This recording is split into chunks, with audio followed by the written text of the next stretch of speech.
بسم اللہ الرحمن الرحیم۔ بغلوں کے بال اکھیڑنے کا ذکر آتا ہے، تو آیا بغلوں کے بالوں کو کیسے صاف کیا جائے گا؟ بغلوں کے بالوں کے صاف کرنے کی حد بندی کیا ہے؟ کتنے دن کے بعد ان کو صاف کیا جائے گا؟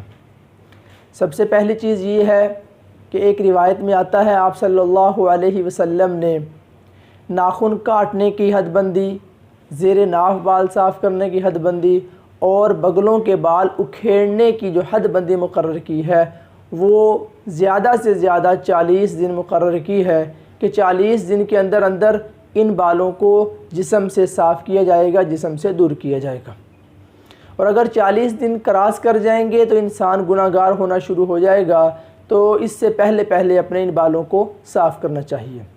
بہتر تو یہ ہے کہ ہفتے کے اندر جو ہے ایک مرتبہ زیر ناف بال صاف کیے جائیں، ناخن کاٹے جائیں، بغلوں کے بال اپنے جسم کی جو ہے صفائی وغیرہ کر لی جائے۔ اب بغلوں کے بارے میں احادیث میں جہاں پر بھی ذکر آتا ہے یہی ذکر آتا ہے کہ بغلوں کے بالوں کو اکھیڑا جائے۔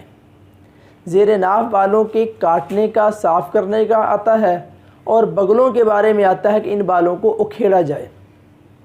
اصل بات یہ ہے کہ جب انسان میچور ہونا شروع ہوتا ہے، یعنی جب انسان بالغ ہوتا ہے، بالغ ہونے کے بعد انسان کے جسم پر بال آنا شروع ہوتے ہیں، داڑھی کے بال، زیر ناف بال، بغلوں کے بال، یہ جو ہے انسان کے غیر ضروری بال، زیر ناف بال، بغلوں کے بال یہ آنا شروع ہو جاتے ہیں۔ اب ان بالوں کو صاف کرنا ہوتا ہے۔ اگر ان کو اصولی طور پر انسان سمجھ کر صاف کرنا شروع کرے کہ جیسے جیسے اس کا حکم ہے تو انسان جو ہے زندگی بھر ویسے ہی صاف کر سکتا ہے۔ بغلوں کے بالوں کے اکھیڑنے کا ذکر آتا ہے، تو اب جیسے ہی انسان کے بال آتے ہیں اس وقت بال نرم ہوتے ہیں، ان کی جڑیں نرم ہوتی ہیں، تو یہ بال آسانی کے ساتھ انسان اکھیڑ سکتا ہے، جسم سے نکال سکتا ہے۔ لیکن جب ہم سٹارٹنگ سے اس طرح کرتے ہیں کہ ان بالوں کو کاٹنا شروع کر دیتے ہیں ریزر کے ساتھ، استرے کے ساتھ یا کسی اور چیز کے ساتھ ان بالوں کو صاف کرنا شروع کر دیتے ہیں، تو ان بالوں کی جڑیں جو ہے موٹی ہو جاتی ہیں، مضبوط ہو جاتی ہیں اور بال بھی موٹے ہو جاتے ہیں۔ اب جن کے بال جو شروع سے ریزر یا بلیڈ استعمال کرتے رہے ہیں، اب اگر وہ اکھیڑنا چاہیں تو ان کے لیے بہت ہی مشکل کام ہے۔ اکھیڑتے وقت بے حد جو ہے ان کو درد ہوگی اور مشکل ہوگا۔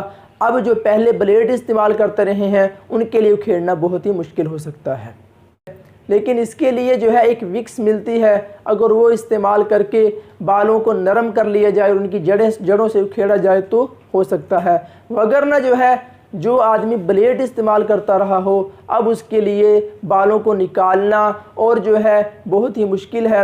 اگر یہ بالوں کو نکالے گا تو جگہ جو ہے وہ انسان کی سوج جائے گی، پھول جائے گی، خون آنا شروع ہو جائے گا، تو ایسی صورت میں جو ہے اب جو ہے ریزر اور بلیڈ کا ہی استعمال کیا جائے، ان بالوں کو اکھیڑا نہ جائے۔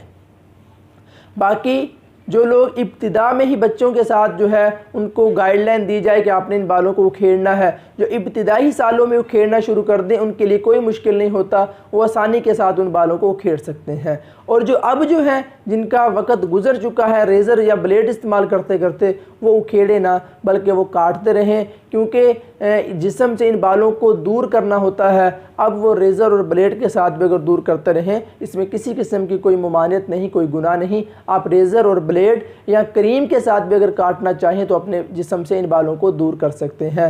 باقی وہ پہلی چیز جو بتائی وہ اس حدیث کی تشریح کی جس میں آپ صلی اللہ علیہ وسلم نے فرمایا تھا کہ بالوں کو اکھیڑا جائے۔ اب اگر کسی کے لیے ایزی ہو اکھیڑنا تو اس کی مرضی ہے، باقی اگر ریزر اور بلیڈ استعمال کر رہے ہیں اس میں کسی قسم کا کوئی گناہ نہیں ہے، آپ ریزر اور بلیڈ کے ساتھ اپنے جسم کے بالوں کو صاف کر سکتے ہیں۔